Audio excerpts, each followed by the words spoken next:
the world is waking up and realizing that David De Gea is finished. Don't get me wrong, on his day prior to the 2018 World Cup, then yeah, best goalkeeper in world football, sure. But many Man United fans seem to have chucked their face in the sandbox, blindly trying to write this off as some sort of rough patch. As for De Gea, that's just rustiness. Just needs time to get back to his best.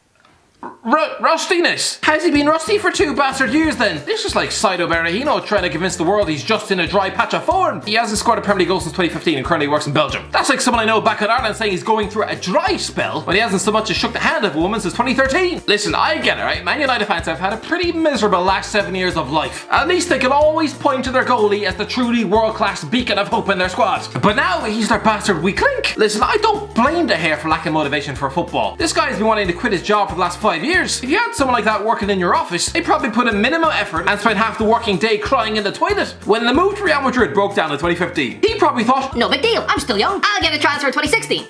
Or 2017, Keylor Navas can't get on forever. But lads, 2018 was the year that killed De Gea's career stone dead. Before the World Cup, this guy was without a doubt the best #1 in world football. He'd made the PFA Team of the Year 4 years running, was voted the club's Player of the Year 4 years running, was nominated for the Ballon d'Or, he just won the Golden Glove. This man probably thought he was untouchable. Look at him trying to intimidate Ronaldo before a penalty. This fella probably had the self-confidence and swagger of Conor McGregor. Oh, and let's not forget the previous Christmas, he made 14 saves at the Emirates. Arguably the best goalkeeping display ever seen in the Premier League. But just like sparking out Josie Aldo in 13 seconds, it was probably the worst thing to happen to this guy's ego. No, he didn't start sculling whiskey, camping out in Liverpudlian tree houses and beating up the elderly. No, he didn't start swinging around trolleys down the local bus station. And no, he didn't retire 3 times for attention. But just like Conor Macca, he believed his bastard hype. Retweet this if you think De Gea deserves the Ballon d'Or. De Gea does enough with his feet alone to make that Ballon d'Or list. Magnificent goalkeeper. Something I'm very sure of. De Gea will get Ballon d'Or for any player in Liverpool. De Gea for Ballon d'Or. De Gea is too good for Ballon d'Or. Just give De Gea the Ballon d'Or, please. Just give De Gea the Ballon d'Or. De Gea should get the Ballon d'Or. He's been unbelievable this season. 2017 was the year this man felt untouchable. And then this happened.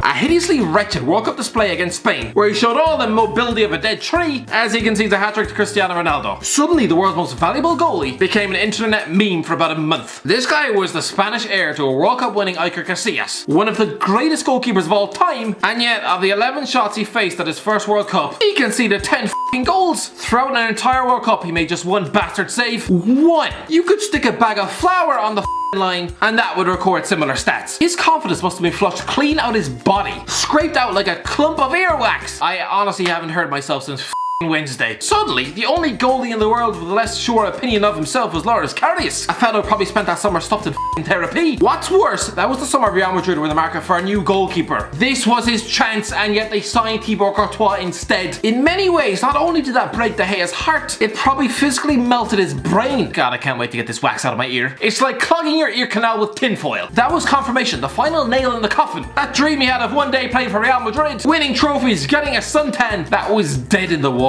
Instead, it's just a realization you're in for a career of Europa League football at a club stuck in a decade-long transition who spent 80 million on defenders with heads shaped like TVs. The fact that for a goalkeeper of your unbelievable talents, you're going to end your career with just 1 Premier League title to your name, playing under a man relegated with Cardiff, it's horrible. It's a bit like being stuck in a dead-end marriage with Katie Hopkins. After exhausting all exit strategies, from filing for a divorce to faking your own death, after realizing you're now stuck with her forever, you probably feel like swallowing a cyanide pill. Now, Man United fans might think this is an unfair comparison, comparing one of the most prestigious clubs on planet Earth to a middle-aged woman with a face resembling that of a baboon's nutsack. But Man United 2020 is not an attractive proposition for anyone. Since the broken fax machine move in 2015, Real Madrid have lifted 3 more Champions Leagues and a La Liga title. He could have cemented his legacy as a modern-day goalkeeping legend. Instead, he has a less impressive CV than Johnny Evans. This guy spoke about emulating Edwin van der Sar when he first arrived. A Dutch goalie who won 4 league titles and a Champions League at Old Trafford.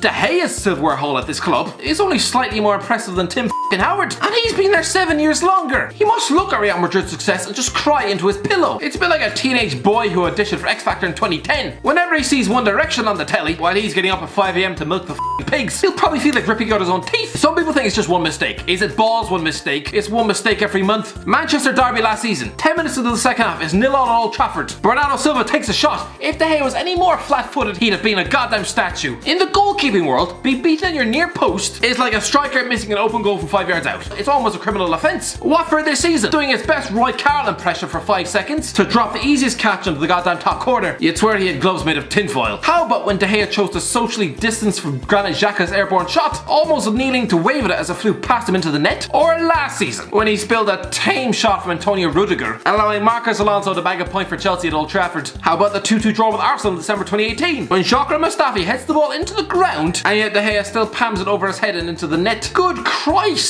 Perfect example of a complete lack of concentration. He manages to somehow concede a goal from this position. That's not even a poor error, that is Karius levels of ineptitude. Just clear the goddamn ball. Don't boot into the ankles of the opposing number 9, God lord. Barcelona away, when you need big performances from your big players. Messi from outside the box scuffs one of the tamest shots of his entire career. This should have been easy, but De Gea crumbles like a soggy digestive biscuit and it somehow squirms under his body and into the net. How? Actually, I probably shouldn't even ask how anymore. This is just what we've come to expect from De Gea lately. I mean, look at his catalogue of errors. You could legally ban the existence of condoms and mega loof, and there'd still be less bastard accidents. This isn't rustiness, this isn't a loss of form, this is just what he is now.